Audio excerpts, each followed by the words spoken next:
era ley, ¿verdad? Entonces, y todo, ¿verdad? Todos los rituales y todos los hábitos que normalmente es asociado con la Navidad.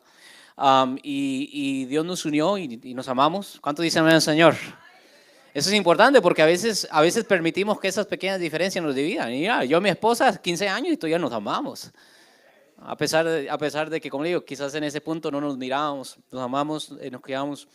Ah, pero yo creo que independiente de que si la celebras o no la celebras, lo aceptas, no lo aceptas, lo ves mal, lo ves bien, etcétera, etcétera, yo creo que todos podemos estar de acuerdo con estos dos puntos y confírmenlo ustedes, corríjanme si estoy mal. Número uno, la Navidad como el mundo la celebra está mala. ¿Podemos todos acordarnos de eso? Porque la Navidad como la celebra el mundo, independiente si la celebras o no, como digo, yo creo, independiente aún si adentro tú dicen tampoco, pero por lo menos lo que el mundo nos ofrece es un concepto muy errado. Entonces yo creo que eso, y hay muchos motivos, y yo creo que el viernes, ¿cuántos fueron edificados por el viernes este hermano Joel? Hermoso. Y la segunda cosa que yo creo que todos podemos aquí estar de acuerdo es de que si hay algo que al Señor, al Mesías, y hoy vamos a hablar de él un poco, si hay algo que al Mesías le molesta mucho es que cuando permitimos que cosas externas entren y aniden en la iglesia o en su pueblo y haga de lo sagrado un comercio. ¿Cuántos creen que también eso está malo? Es decir, yo creo que a Dios les disgusta de todo corazón cuando lo sagrado es tenido como algo, como un tipo de ganancia. Y yo creo que en este tiempo es indicativo de eso. Y no es por nada que eso sucede. El mundo es bien astuto. El mismo Jesús dijo, los hijos de las tinieblas son más astutos que los hijos de la luz a veces. Jesús dijo esas palabras, no me apedreen. Jesús dijo eso. Ah, Pero el mundo dijo, oh, bueno, la gente será, entonces hace un comercio de eso. Entonces, los centros comerciales están llenos y la iglesia está un poquito más vacías. Y yo creo que eso es muy, muy triste. Independiente, como digo, si la celebras o no, yo creo que eso nos debe de alertar de que algo no necesariamente está bien y hay que darle un sentido apropiado a esto que el mundo llama la Navidad, que realmente ese es el nacimiento, natividad, el nacimiento del Mesías. Que nosotros pensemos más claramente cómo es que, si usted lo celebra, cómo es que lo está celebrando, qué es el sentido, cuál es el espíritu. Si realmente fuera de Cristo, más ganas tuviera la iglesia de estar en la iglesia. Si realmente fuera un espíritu de Dios, si fuera algo de allá arriba. Pero como no es de allá arriba, más bien la gente, ¿dónde quiere estar? Afuera de la iglesia, en los centros comerciales. Sí, diga.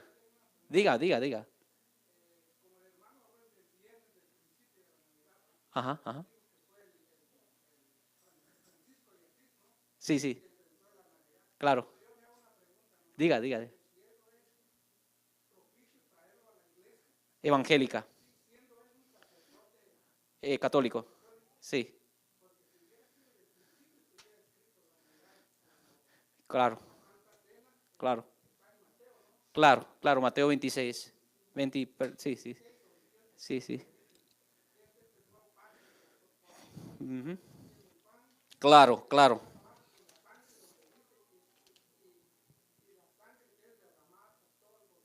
claro.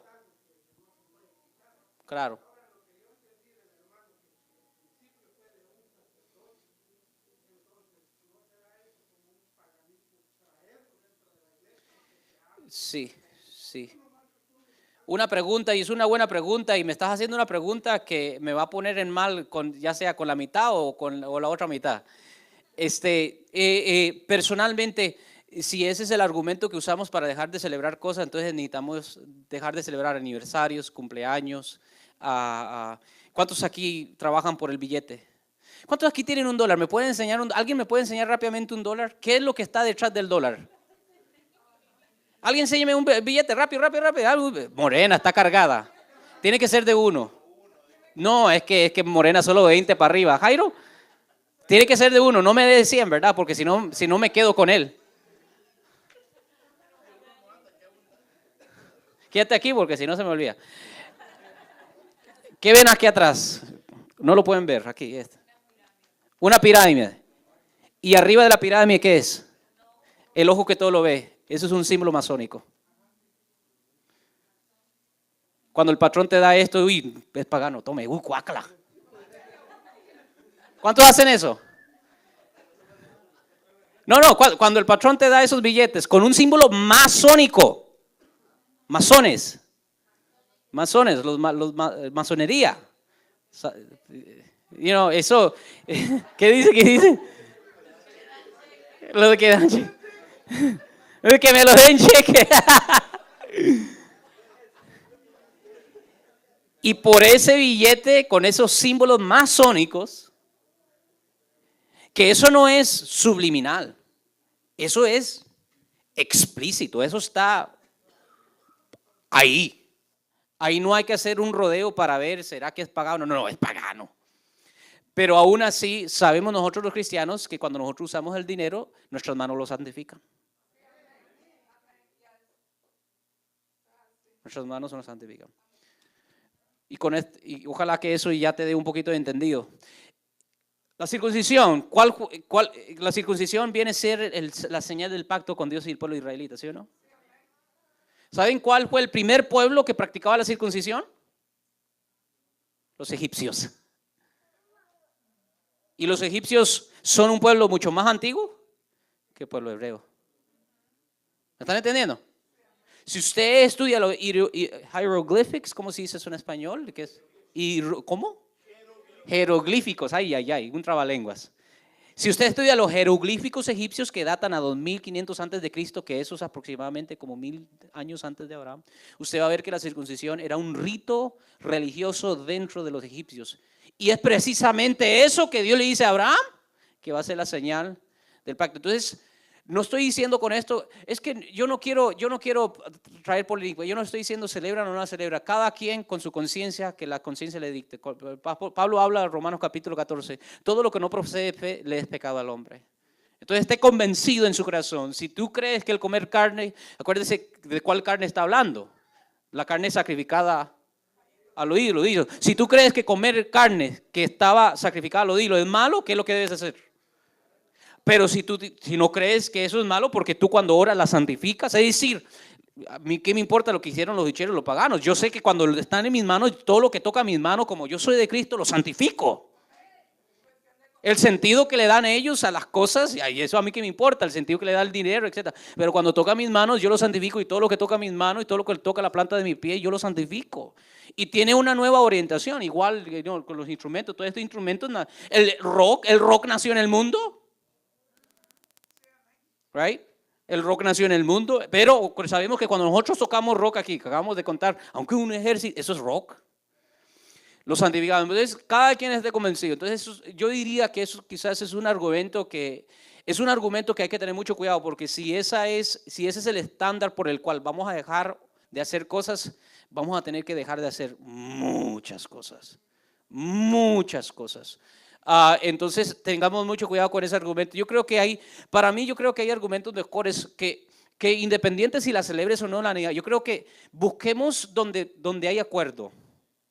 Busquemos donde hay acuerdo. Y yo creo que donde puede haber acuerdo, tanto en los que no y en los que sí celebran estos tiempos, yo creo que en lo que sí hay acuerdo es de que cualquier fiesta rendida al Señor, sea el nacimiento, sea la resurrección, nunca debemos permitir que el mundo lo haga un comercio. Busquemos donde no sé si me estoy entendiendo, busquemos el punto de consenso, no busquemos los puntos donde discrepamos, porque eso puede llevarnos a polémicas. Y yo creo que ahí todos podemos estar seguros que cuando el mundo toma ventaja de la iglesia y vuelve algo que supuestamente es bueno y santo y lo vuelve un rito, un comercio, ahí estamos mal. Y yo creo que eso es algo que se ve en este tiempo. Se ve también en la Semana Santa, ¿sí o no? La gente que lo que hace, compra, come, se emborracha, va a las playas. ¿verdad? Entonces, yo creo que esas cosas hay que tener mucho cuidado como cristianos, hay que tener mucho cuidado como cristianos. Pero espero que eso conteste un poco la pregunta. ¿Es hermana Estelita levantó su mano o fue aleluya? No, no fue aleluya. Nótese que no le estoy diciendo que sí o que no, eso yo lo dejo al criterio de su conciencia y como le digo, doy ejemplo de mi casa. Mi esposa creció en un ambiente donde se celebraba, yo crecí en un ambiente donde no se celebraba y aún así yo creo que hemos hecho un buen par, ¿verdad, mami? Ok, entonces no es motivo para separarnos, no es motivo para separarnos. Y más bien yo este año hice muchas concesiones. Como ustedes pueden ver, no puse arbolitos los años previos, los he puesto, decoraba la iglesia. Y todo esto para tratar de eso mismo, no darle más razón al enemigo para dividirnos.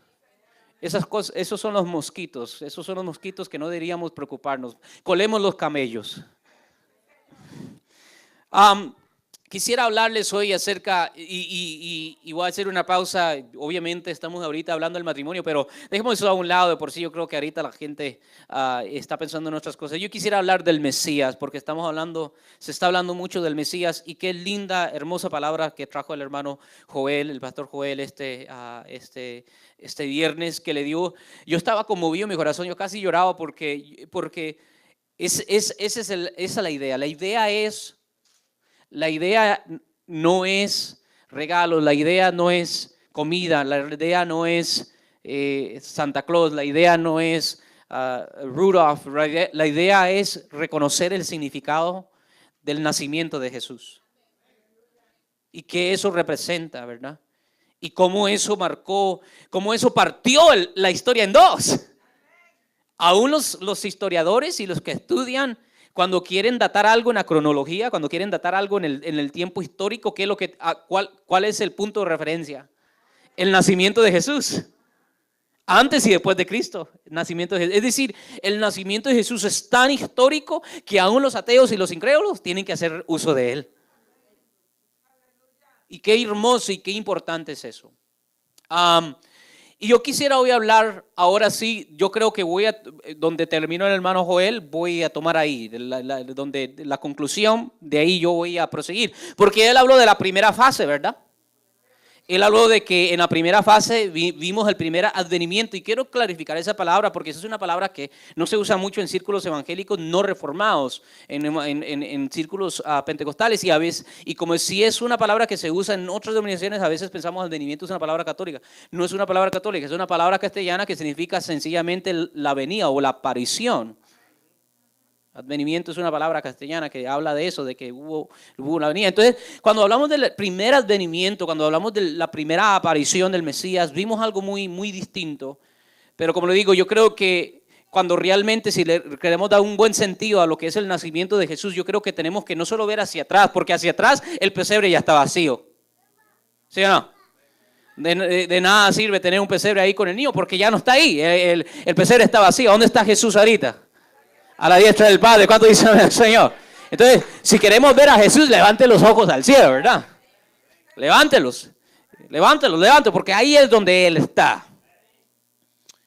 Pero Él regresará. Porque así como hubo un primer advenimiento, también vendrá un segundo advenimiento. ¿Cuánto dice el Señor? Que Él es el Mesías. Digo, amigo, Él es el Mesías. ¿Cuántos saben qué significa el Mesías? Mesías, Mashiach, a ver, en hebreo, a ver, acá aprendemos un poquito hebreo, Mashiach. Y lo estoy diciendo mal porque eso es una guttural, eso es una que se tiene que usar así como que tienes flema. Y está un poco caliente aquí, hermanos, Francisco, no sé si le pueden bajar, o es la unción del Espíritu que me tiene caliente aquí arriba. Realmente se debe decir Hamashiach. Así como que, ay, flema, ¿verdad? Diga conmigo una vez, Mashiach. Esa es la palabra hebrea que traducida al español es Mesías. ¿Qué significa Mesías? No. ¿Enviado dijiste? No. Gracias, ahí está Yolanda. Ungido, diga conmigo, ungido. Ungido, literalmente, viene del verbo mashak.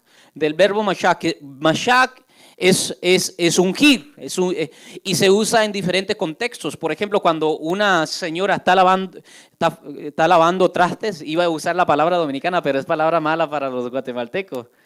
¿Fregando? ¿Molestar? Así se dice, ¿verdad? Los puertorriqueños, dominicanos, fregando, ¿verdad? Cuando yo escuché eso, ¿a quién está fregando? ¿A quién está molestando? A los platos. Cuando en hebreo, si tú quieres decir yo estoy lavando los trastos, tú usas ese verbo, mashak. Yo estoy ungiendo los trastos. Entonces, la palabra Mesías viene de ungir, de ungir a alguien. En el Antiguo Testamento el título se aplicaba específicamente a 3 tipos de personas. Cuando en el Antiguo Testamento, y esto es lo lindo o esto es lo importante, especialmente para los pastores y para los estudiosos de la Biblia y los maestros de la Biblia, los que realmente quieren ser buenos maestros, esto es importante. Quizás no aprender el hebreo del todo, pero tener un conocimiento básico del hebreo, porque esto no lo verás si lees una traducción española del Antiguo Testamento, porque en el Antiguo Testamento, por ejemplo, vamos a Isaías 45. ¿Pueden ir conmigo a Isaías 45 rápidamente? Vamos a Isaías 45. Cuando lo tengan, digan amén.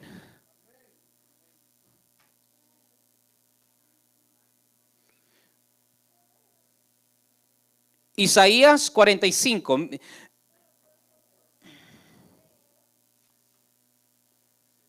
¿Lo tienen? Esa es una profecía aproximadamente 200, quizás un poquito más, 300 años antes que existiera Ciro. Ciro el Grande, Ciro es un hombre histórico, es el rey de Persia. Conquistó, se cree que él tuvo un imperio con mayor extensión que el mismo Alejandro Magno. Grande su extensión. Y obviamente también conquistó Judea, lo que hoy se le llama, ¿verdad?, Israel y Palestina. Isaías habla esto en el siglo VIII, casi 300 años de la existencia de Ciro.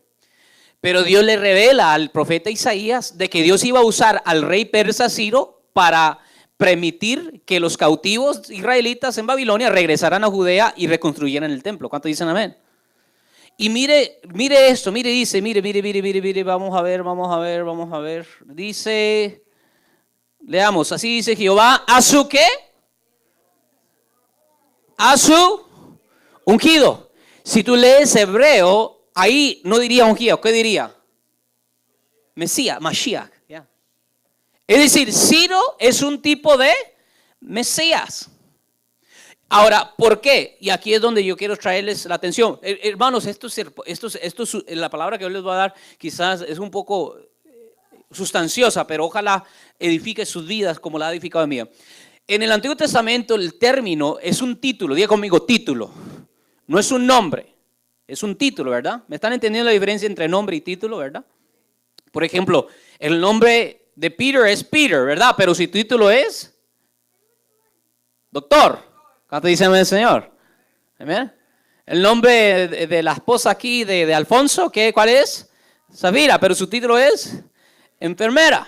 Mi nombre es Josué, pero mi título es pastor, ¿verdad? Entonces, no confundamos eso. Jesús se llama Yeshua. Se llama Jesús, que significa Dios es salvación o Dios salvará. Pero su título es Mesías, que Mesías ya dijimos ¿qué significa? Ungido. Ese título solo se aplicaba en el Antiguo Testamento, y ya vimos en una ocasión, se aplicaba solo a 3 diferentes personajes. Se aplica a los profetas, a los sacerdotes y a los reyes. ¿Me están entendiendo?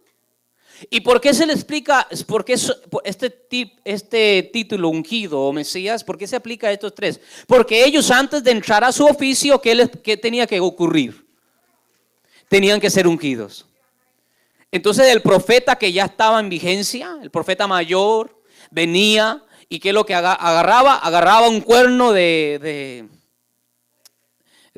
cuerno de vaca, no de vaca, de un becerro, un becerro, lo llenaba hasta el tope con aceite de oliva. ¿Y qué es lo que hacía? Antes de que el rey David, digamos, funcionara como rey, Antes, digamos, que viniera otro nuevo profeta, antes que viniera un sacerdote, ¿qué es lo que hacía que hacer?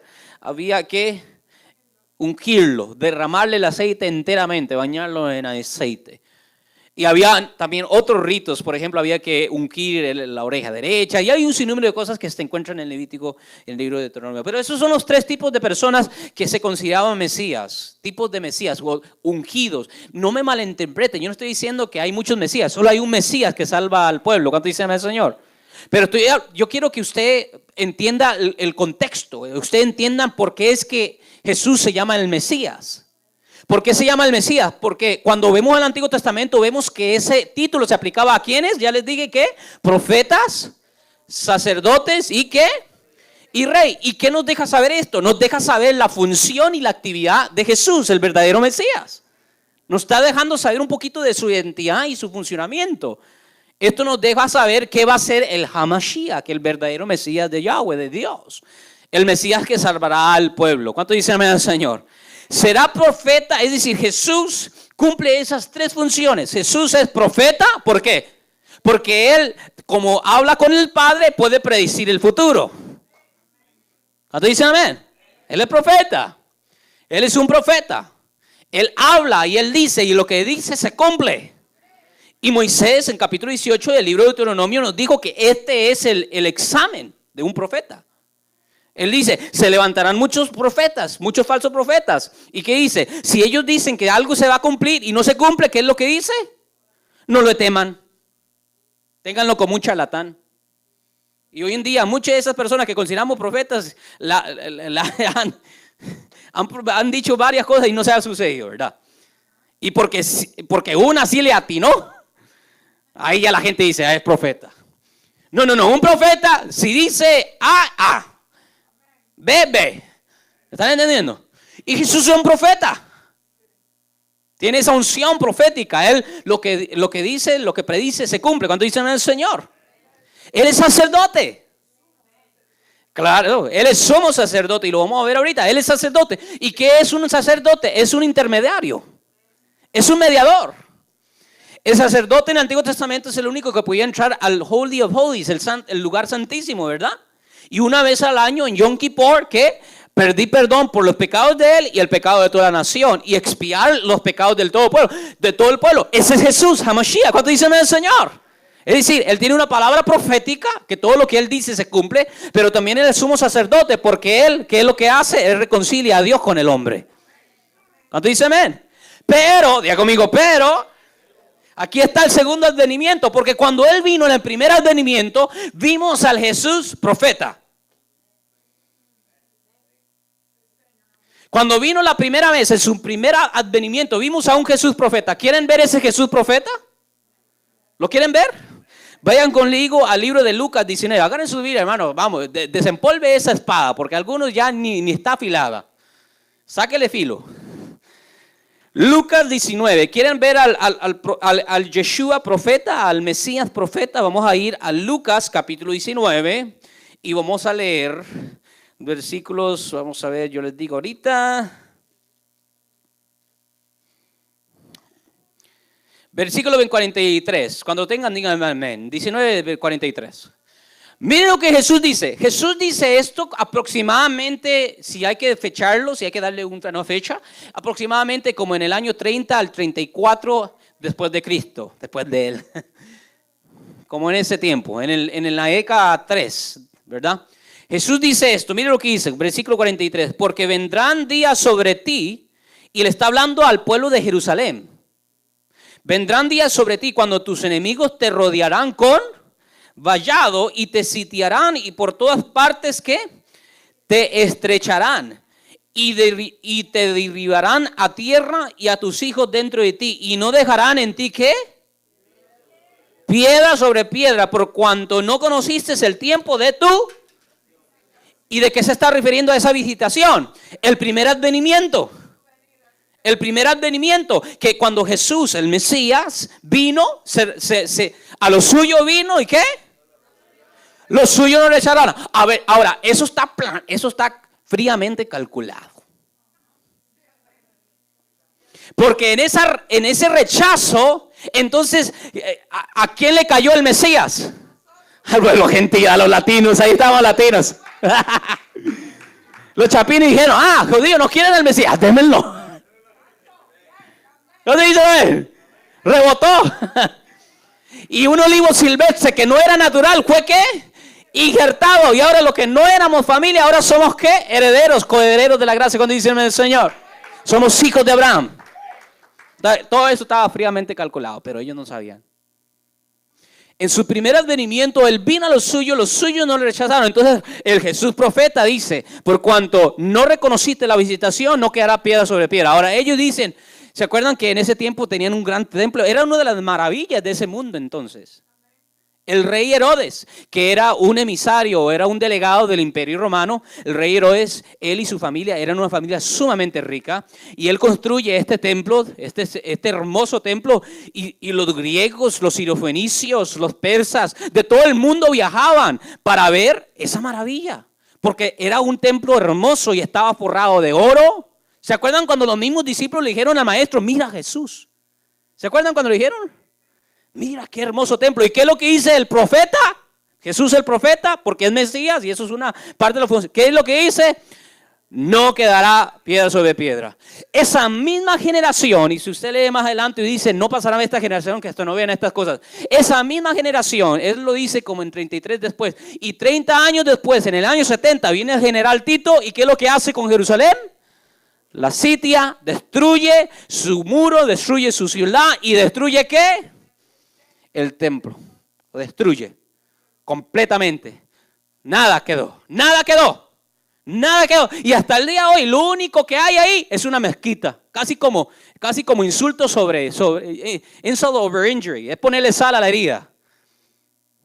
Voy a poner un templo de tus enemigos. Literalmente, ¿cuántos aquí han visto fotos de Jerusalén? Y ven como un templo con un domo dorado. ¿Cuántos han visto eso? Eso no es una sinagoga, eso es una mezquita. Ahí es donde estaba el templo. ¿Y por qué pasó eso? Porque en el primer advenimiento, ¿qué es lo que pasó? Lo rechazaron. Ese es el Jesús profeta. Y puede leer Mateo 24, donde él dice, y habrá guerras y rumores de guerra, ¿se acuerdan?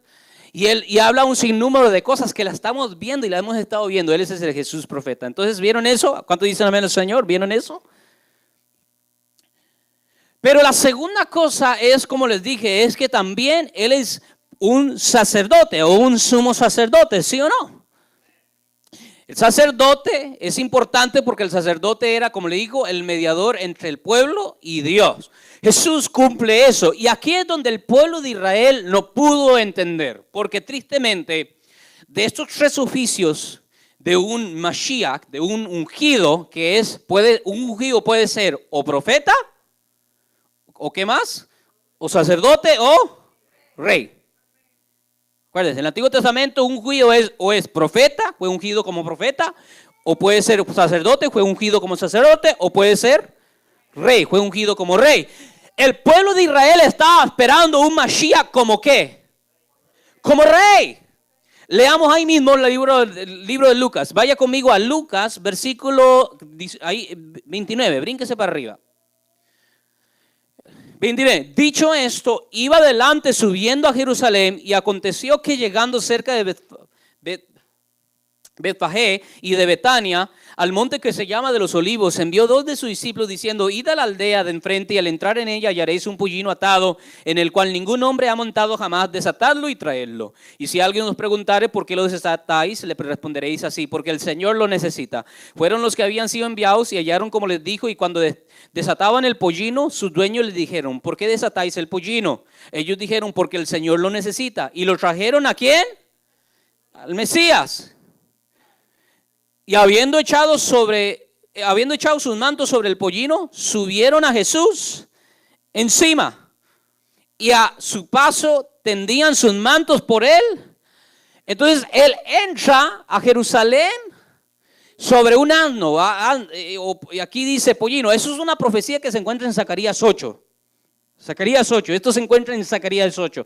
Donde dice, entrará tu rey montado sobre un asno, un pollino, dependiendo de la traducción. Y entonces, ¿Qué es lo que pasa? Este es el tipo de Mesías que estaban esperando. Porque mire lo que dice la palabra de Dios. Dice. Cuando llegaba ya cerca de la bajada del Monte de los Olivos, toda la multitud de los discípulos gozándose, ¿qué? Comenzó a alabar a Dios a grandes voces por todas las maravillas que habían, ¿qué? Visto, diciendo, ¿qué dice? Estamos hablando de judíos. Ellos ven a Jesús, que acaba de hacer un montón de milagros, resucitar a muertos, y lo ven sobre un pollino. Y ellos dicen, Zacarías 8, Zacarías 8, Zacarías 8. Porque acuérdense, en ese tiempo eran tributarios de Roma, como un tipo de servidumbre. Y entonces cuando ven y Jesús entra por la puerta a Jerusalén, montado sobre el pollino, toda la gente se escandaliza y dice, ¿qué dice? Bendito el rey que viene en el nombre del Señor. Baruch Hashem Adonai. Bendito el que viene en el nombre del Señor. Paz en el cielo y gloria, ¿qué? ¿Se acuerdan que ese fue el canto de los ángeles cuando Jesús nació? Paz en la tierra y gloria en las alturas. Dice, entonces algunos de los fariseos dentro de la multitud, reprende a tus discípulos. Y bueno, ustedes saben lo que dice, las piedras clamarían. El pueblo está, pero es que bien contento. Y en otro evangelio, ¿qué es lo que tuvo que hacer Jesús? En otro evangelio lo dice, si no me equivoco, el Mateo. ¿Qué es lo que tuvo que hacer Jesús? La gente agarraba palmeras y le estaba diciendo, bendito el que viene en el nombre del Señor, el Rey. La gente estaba esperando que Jesús entrara a donde estaba el delegado, se le llaman, en ese entonces se le llamaban, ¿cómo se le gobernadores, procuradores, se le llamaban procuradores. Estaba esperando que Jesús entrara a la casa del procurador de ese entonces, que era Poncio Pilato, y que lo que quisiera que lo matara.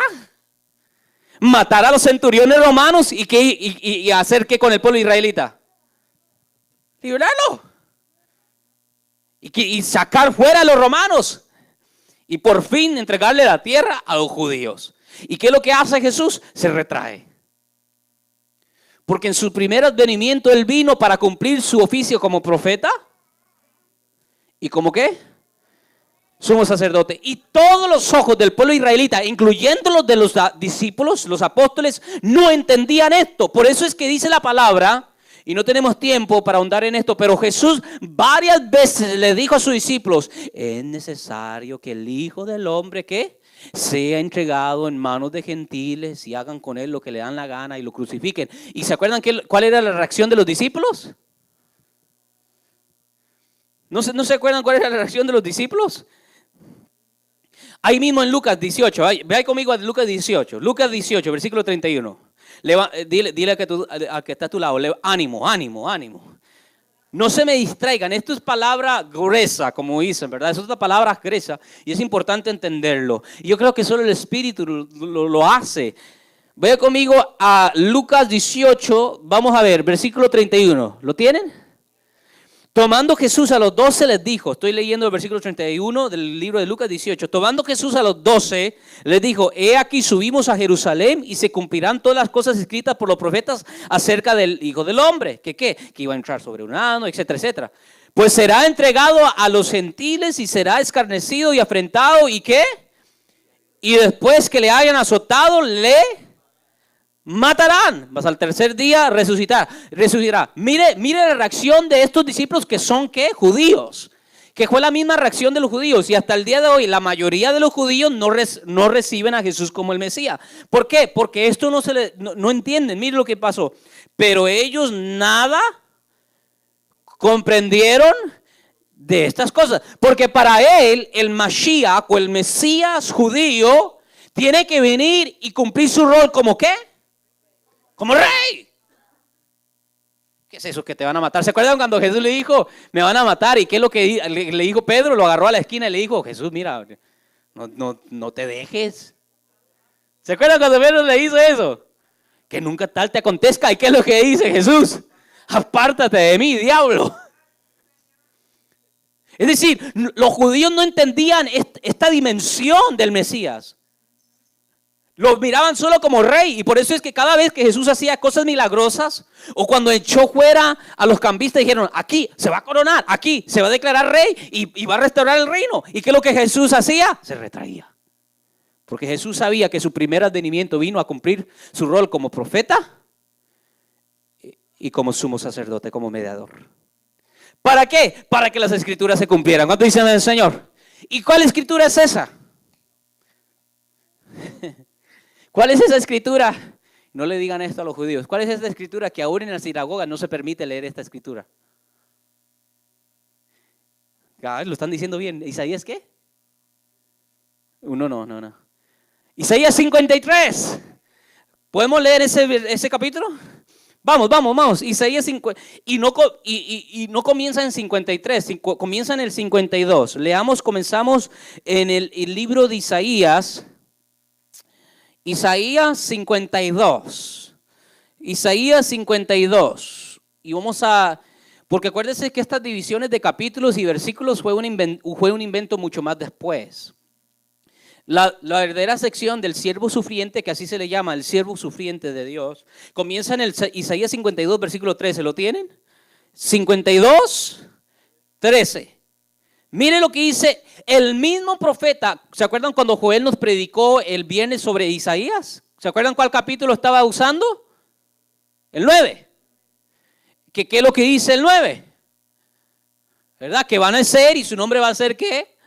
Admirable, consejero, fuerte, ¿verdad? Y nos habla de eso. Inclusive, no nos leyó 7, pero el 7 dice, y os dará señal, y la Virgen concebirá, y pondrá su nombre como Emmanuel. Es decir, este es el mismo profeta. Y mire lo que él nos dice acerca del Mesías, del Mashiach. Dice, he aquí que mi siervo será prosperado, será engrandecido y exaltado y será puesto muy en alto.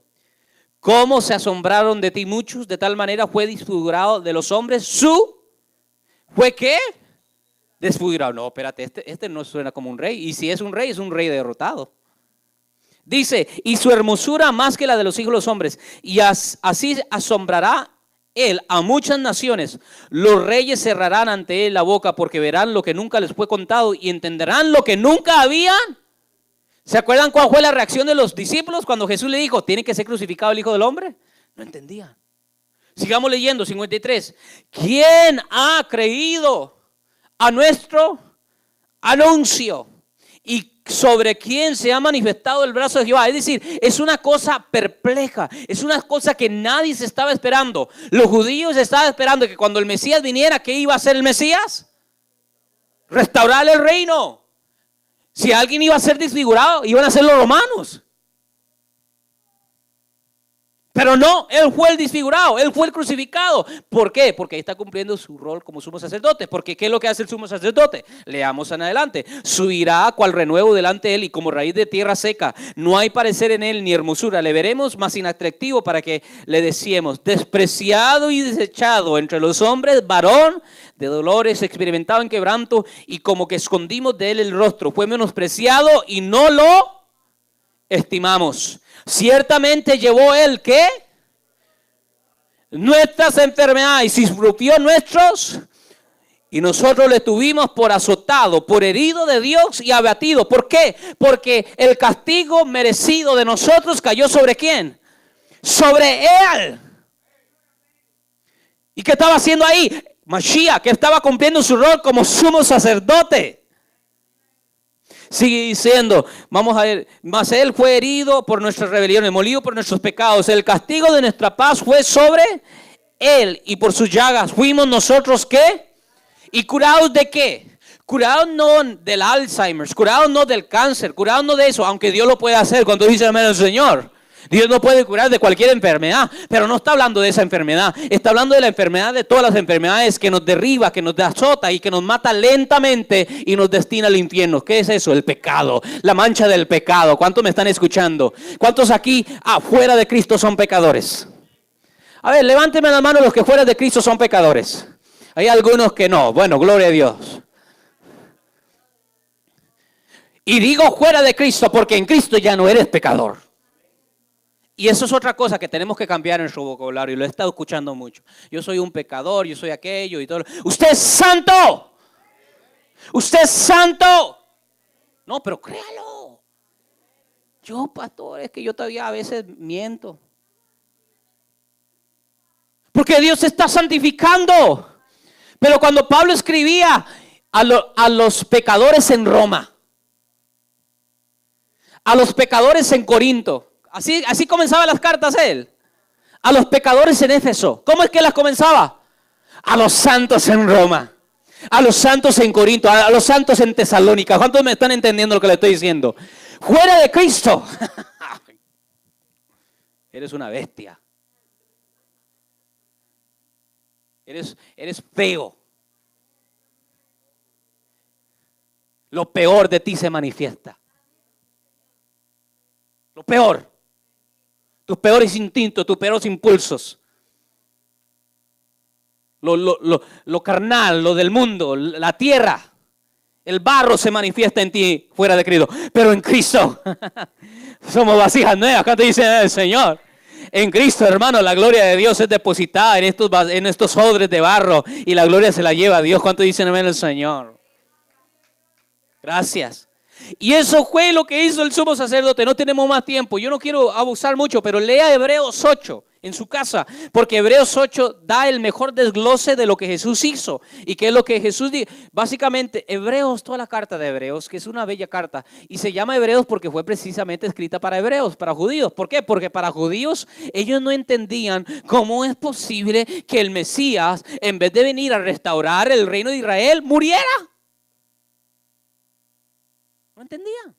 Y hasta el día de hoy, ¿sabe por qué los judíos no creen en Jesús como el Mesías? Por eso. Ellos están esperando un Mesías que venga y ¿qué? Y libere y restaure. Pero Hebreos es una bella carta porque da la mejor exposición de cómo nos dice era necesario que Él viniera para que a través de la sangre de Él nuestros pecados fueran cubiertos. Porque si la sangre de machos cabríos, todo el sistema sacrificial del Antiguo Testamento, ¿saben? ¿Cuántos tienen un poquito de entendimiento del sistema sacrificial? ¿Se acuerdan? Si usted cometía un pecado involuntariamente, ¿usted qué es lo que tenía que hacer? Dependiendo si era rico, un carnero o una paloma o un poquito de trigo, pero tenía que venir y sacrificar y entonces había expiación. Dice, si los machos cabríos hacían algo, ¿cuánto más la sangre del Cordero de Dios? Juan el Bautista fue un judío que sí lo entendió. Juan el Bautista sí lo entendió, porque cuando miró a Jesús descender de ese monte hacia donde él estaba para ser bautizado, ¿qué es lo que dice del Mashiach? He aquí el Cordero de Dios que quita el pecado del mundo. ¿Cuándo dicen al Señor? Su primer advenimiento se resume en una obra del sumo sacerdote. Jesús vino para librarnos del pecado.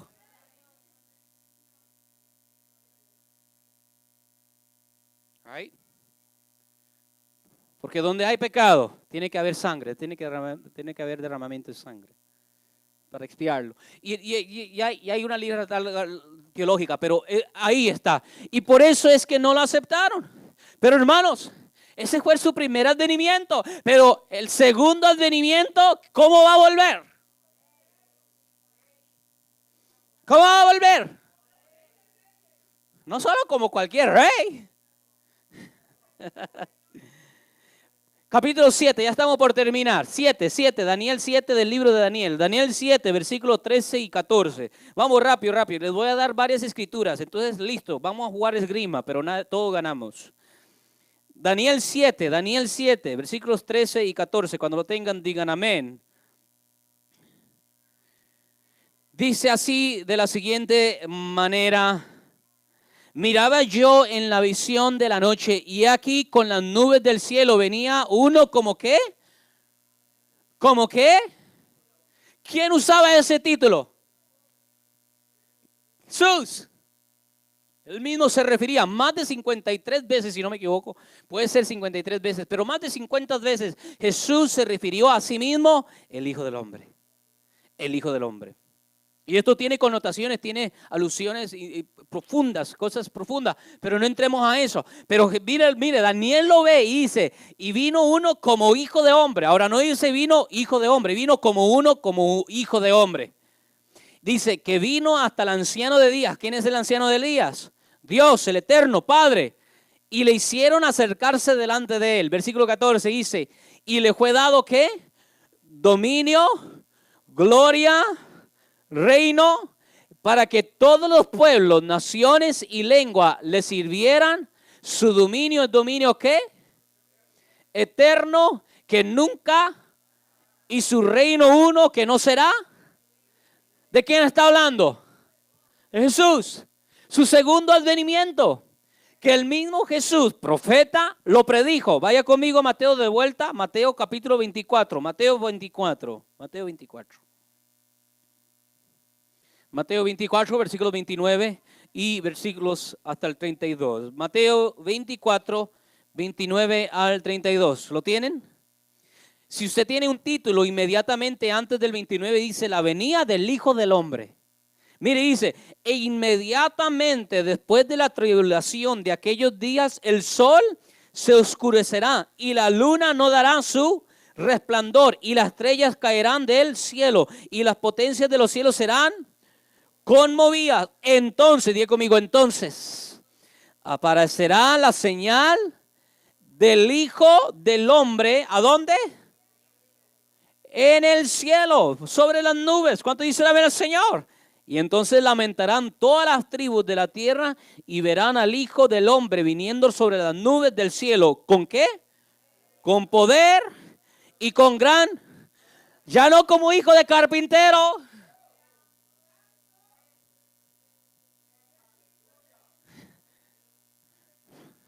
¿De Nazaret puede salir algo bueno? Te confundieron. Te confundieron, pero era parte del plan. Pero Él regresará y veremos su gloria como realmente es. Cabalgando sobre un jinete blanco, dice, ¿verdad? Sobre un caballo blanco, el capítulo 20 de Apocalipsis 21, si no me equivoco. Y dice, y tendrá un título. ¿Y cuál será el título? Él es el Rey de Reyes y el Señor de Señores. ¿Cuánto dicen el Señor? Y desmenuzará las naciones. Él vendrá. Y dice, y enviará a sus ángeles, mire, y enviará a sus ángeles con gran voz de trompeta y juntarán a sus escogidos de los cuatro vientos, de todas partes del mundo, desde Japón a China, a India, a Europa, a Rusia. ¿Cuánto dicen amén al Señor? A Canadá. Todos los escogidos de Dios serán agrupados con el Mesías. Dice, desde un extremo del cielo hasta el otro. Y aquí estamos hablando del reino mesiánico. ¿Qué es lo que está pasando aquí? Que en el segundo advenimiento vamos a ver lo que los judíos estaban esperando en el primer advenimiento. Lo que los mesías estaban esperando en el primer advenimiento, nosotros lo vamos a ver en el segundo advenimiento. ¿Cuánto dice el Señor? ¿Qué va a pasar en esas tres cosas rápidamente? Y no vamos a buscar las citas bíblicas, pero se los digo y si ustedes quieren apuntarlo, pueden apuntarlo. Dice, número 1, lo primero que va a hacer el Mesías va a restaurar la casa de David. ¿Cuántos dicen amén, Señor? ¿Se acuerdan cuál fue la última pregunta que los discípulos le hicieron a Jesús? Es la última pregunta. Para nosotros los gentiles estas cosas son difíciles de asimilarlas y entenderlas, porque a veces cristianizamos al Cristo. Y cuando hablo eso estoy diciendo es que lo volvemos gentil. Pensamos que Cristo es como nosotros, es un latino. Jesús, hermanos, es netamente judío. 100%. 100%. Él es un Mesías judío y cumplió con la ley. Y el deseo del Padre es restaurar a Israel. Y ha sido prometido. Y entonces lo primero que va a pasar es que dice la palabra de Dios en Zacarías, lo pueden poner Zacarías 14, lo leímos al final el viernes. ¿Qué es lo que va a pasar? Va a pisar sobre los montes de olivos y ¿qué es lo que va a pasar? Se va a dividir en dos y entonces llorarán por aquel como que fue traspasado, porque verán y dirán, el que pensábamos que era un impostor, él es el Mesías. ¿Cuánto dicen el Señor? Y llorarán. Pero va a restaurar la casa de David, el reino judío como la cabeza de todas las naciones. Esto es Zacarías 8 y 14. Número 2, Número 2, cuando vuelva en su segundo advenimiento, establecerá un reinado universal de paz y de justicia. Ya no vamos a necesitar políticos tramperos, tramposos. ¿Cuánto dicen amén? Porque ¿sabe quiénes van a ser? Los políticos, aunque yo no los llamaría políticos, yo los llamaría reyes y señores. ¿Sabe quiénes van a ser? Vosotros. Sí, vosotros. Yo no sé ni siquiera administrar mi casa. Sí, usted, porque habéis creído. Habéis creído. Obviamente al lado del pueblo judío. Pero ¿qué es lo que va a pasar? Hermano, este reinado, no estoy hablando en términos alegóricos. Estoy hablando literalmente que Dios va a establecer un reinado de justicia y de paz en todo el mundo. Miqueas capítulo 4 dice que lo que va a pasar, las naciones van a agarrar sus armamentos y las van a convertir ¿en qué? En herramientas para sembrar, para podar. ¿Se acuerdan cuando dice eso? Que van a agarrar sus espadas y la van a hacer en asadones, si no me equivoco, ¿verdad? Algo así, ¿verdad? En martillo, es decir, ahorita en Estados Unidos, solo Estados Unidos, en el último presupuesto fiscal, ¿sabe cuánto se puso solo para defensa, para armamento? 600,000 millones de dólares. Eso es más que el producto bruto de todas muchas naciones en el mundo entero. ¿Me están entendiendo? Rusia está igual. Las naciones se están armando. Cuando Jesús esté reinando en Jerusalén, va a haber paz. ¿Cuánto dicen el Señor? Ya no más las madres van a llorar por sus hijos que murieron en el campo de batalla. Y va a haber justicia. Y tercero, ya para terminar, va a haber un conocimiento universal de la ley de Dios. Va a haber un universal. ¿Sabe quién se va a quedar sin trabajo en ese tiempo? Miradme. ¿Sabe quién se va a quedar sin trabajo en ese tiempo? Nosotros, los pastores, los que por 2000 y ya pico años hemos estado exhortando, reprendiendo, corrigiendo, diciendo, fijaos los ojos en el Mesías. Cuando el Mesías venga va a haber un reinado universal y el conocimiento de Dios. Yo no sé cómo lo va a hacer, me imagino que a través de su Espíritu Santo, pero va a haber un reinado y ya no va a necesidad que un vecino le diga a su vecino, hey, aquí está Dios, hey, esta es la ley de Dios, este es el bien, sino que cada quien de su propia voluntad va a y va a vivir bien. ¿Cuánto dicen amén al Señor? Pongámonos de pie, vamos a ponernos de pie. Ese es el segundo advenimiento. ¿Cuántos están atesorando esa promesa? Mira, déjame decir una cosa, hermanos. No hay nada malo en comprar, no hay nada malo en querer hacer casa y todo eso. Pero hermanos, que eso no ahogue tu esperanza. Yo creo, como dice Facundo Cabral, algunos tienen tanto dinero en el bolsillo que van a estar muy pesados y no van a poder levantarse. Va a escuchar la trompeta y están tan anclados en esta tierra, no la quieren dejar ir. Como la esposa de Lot, ¿se acuerdan? Seguro ella estaba mirando, ay, la casa tan linda que la tenía. Ay, mi perrito se quedó. Seguro lo dijo, ay, no, ¿verdad? No, hermanos, los ojos tienen que estar en Cristo. Él volverá. Él volverá. Hay un galardón ahí al final. A ustedes que son fieles, porque siempre va a haber un pueblo que siempre lleva más carga que los demás. Siempre va a haber aún dentro de la iglesia, usted lo va a ver. Siempre hay unas personas que siempre sirven más y que son como que casi como los que soportan la carga para que todos gocen. Vosotros tendréis recompensa. ¿Lo creen o no lo creen? No, hermano, yo no estoy hablando de Santa Claus. Y yo no estoy hablando de Papá Noel, yo no estoy hablando de esas cosas, esas caricaturas, esos son fábulas. Yo estoy hablando de la palabra de Dios. Y Dios dijo que cuando Él venga, Él va a tener su galardón, hermano, para ustedes. Por lo tanto, que esto os incentive y os motive ¿a qué? A servir, a santificarse, a buscar de Dios. Así como se esfuerzan por los negocios naturales, físicos que se van a quedar aquí, esfuércense por lo espiritual, por lo eterno, lo duradero. ¿Cuánto dicen amén, Señor? Oramos. Padre Celestial, te damos gracias porque tú llegaste. Tú llegaste, oh Dios, en el pasado, oh Dios, y marcaste la historia en dos, la quebraste en dos, oh Dios.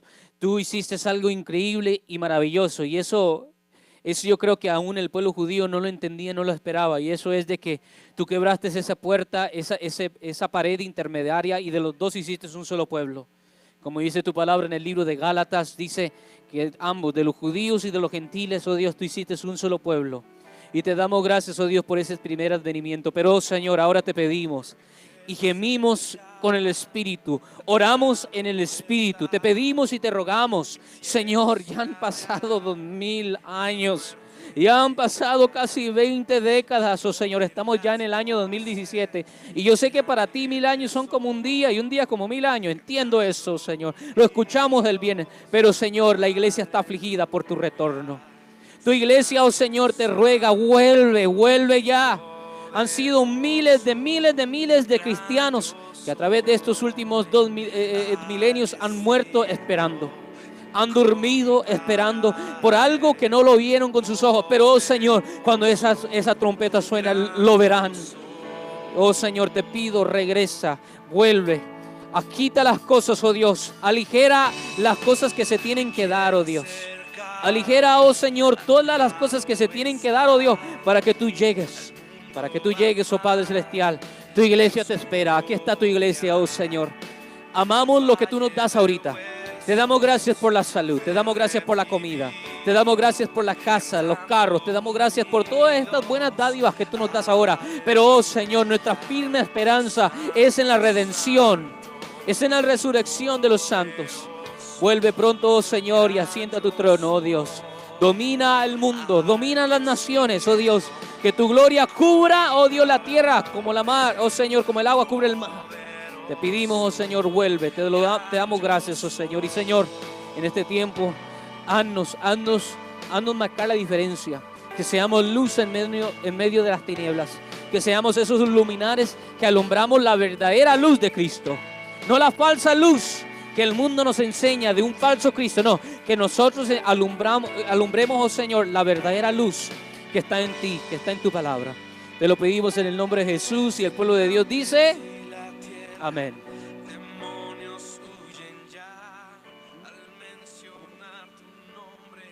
Ok, sí, cierto. Vamos a orar por los hijos de nuestro hermano Armando y... Dios le bendiga, hermano. Yo venía a la iglesia. Por favor, vamos a tener una oración breve, pero en estos días, creo que fue ayer, me enteré de un muchacho que conocimos que jugaba pelota con mi hijo cuando estaba más pequeño, y lamentablemente este joven se quitó la vida el jueves pasado. Y cuando yo recibí la noticia me eché a llorar porque, aunque no somos bien cercanos a la familia, le conocimos. Y eso me dolió tanto, hermano. Yo como madre, yo solamente dije, Señor, ten misericordia de sus papás y fortalécelo. Es el único varón, ellos solamente tienen un niño y una niña, y no sé las razones por qué lo hizo, nada, pero yo creo que en estos momentos que la iglesia necesita apoyar en oración. Esta familia necesita de Dios en un momento tan crítico y en esta época, ¿verdad?, del año que debe ser de felicidad y alegría, para que Dios fortalezca a la familia McDermott. Por favor, oremos por ellos. ¿Cómo que es el apellido? Madermos. Vamos a orar por esta familia, y después de eso voy a pedir al hermano Luis y su esposa Levia que pasen aquí para orar por ellos. Padre Celestial, te doy gracias, oh Dios, porque este es un tiempo para muchos de nosotros que estamos celebrando con los seres queridos, pero para otros, oh Señor, como esta familia que acabamos de escuchar, oh Dios, es un tiempo trágico de pérdida. Pero Padre, sabemos que, oh Señor, tú tienes control de todas las cosas. Te pedimos, oh Señor, que tú uses esa tragedia y que tú uses, oh Dios, estas cosas que están sucediendo para traer, oh Señor, un más íntimo, una cercanía contigo, Dios. Que tú fortalezca la fe, oh Señor, en sus corazones, para que por medio de ella haya consolación, oh Señor. Porque ahí donde hay verdadera consolación, cuando podemos, oh Dios, acudir a ti y depender de ti, oh Señor. Te pedimos por esta familia, Madermos, oh Señor, que tú los protejas, los consueles, oh Dios, y que tú envíes a las personas que tú tienes que enviar para que con esas personas que vengan traigan palabras de consuelo, traigan palabras, oh Dios, de de apoyo, de soporte, que sean personas sabias, oh Señor, que vengan y que sean personas que puedan, oh Dios, hablar de ti, oh Señor. Te damos gracias, oh Señor, porque aún en medio de la tragedia podemos ver tu mano. Yo creo que todos aquí, oh Señor, en algún grado hemos experimentado tragedias, oh Señor, pero podemos confiar en ti en medio de nuestras tragedias. Podemos confiar en ti, oh Señor, en medio, oh Señor, de nuestras pérdidas, oh Señor. Y en ti hay siempre consolación. Te lo pedimos de todo corazón, oh Padre, en el nombre de Jesús. Amén y amén. Vente aquí, le voy a pedir a Luis y a Lesbia que pasen aquí. Vamos a orar por ellos. ¿Cuánto dicen amén, Señor? Ya se nos van el viernes. Ojalá Dios le hubiera dado una casa aquí. Pero siempre es un placer tenerlos aquí. Es un placer tenerlos aquí. Y vamos a orar por ellos para que Dios los lleve de nuevo al viernes con bien a su país. Padre Celestial, te doy gracias, oh Dios, por esta bella pareja, oh Dios. Te doy gracias, oh Dios, porque ellos son una pareja, oh Dios, ministerial. Son una pareja, oh Señor, que te sirven. Es una pareja, oh Señor, ungida, una pareja, oh Dios, que vive bajo tu gracia y bajo tu favor. Padre, yo te pido, Señor, que tú sigas, oh Dios, uniendo el corazón, oh Señor, de este esposo con su esposa y esta esposa con su esposo. Señor, que haya una cercanía, una intimidad, oh Señor, no solo física, no solo visual, pero una intimidad del alma, oh Señor. Padre Celestial, une, oh Dios, este vínculo matrimonial. Une, oh Padre Celestial, y que no haya nada ni nadie, oh Señor, que pueda, oh Señor, interponerse. Que no haya nada ni nadie que pueda debilitarlo, porque tu mano es lo que lo fortalece. Te pido también igual que le des sabiduría, oh Dios, a ellos como padres, para que puedan, oh Dios, instruir, oh Dios, a su pequeñita en tus caminos, oh Padre. Y para que ella, oh Dios, a su debido tiempo sea una mujer de bien, una mujer próspera. Una mujer, oh Señor, de gran virtud, oh Dios, una mujer de ejemplo. Tanto, oh Señor, en el mundo secular como también en la iglesia. Te lo pedimos de todo corazón. Te pedimos, oh Señor, que los lleves con bien este viernes que regresan a su país. Te doy gracias que les das, oh Dios, el privilegio, el honor y la oportunidad, oh Dios, ese hermoso lujo de poder venir aquí, oh Dios, y estar con la familia. Los bendecimos en tu nombre. Amén y amén. Que Dios los bendiga, hermanos. Y bueno, nos estamos viendo nosotros entre semana, ¿verdad? Que Dios los bendiga, hermanos. Pasen una feliz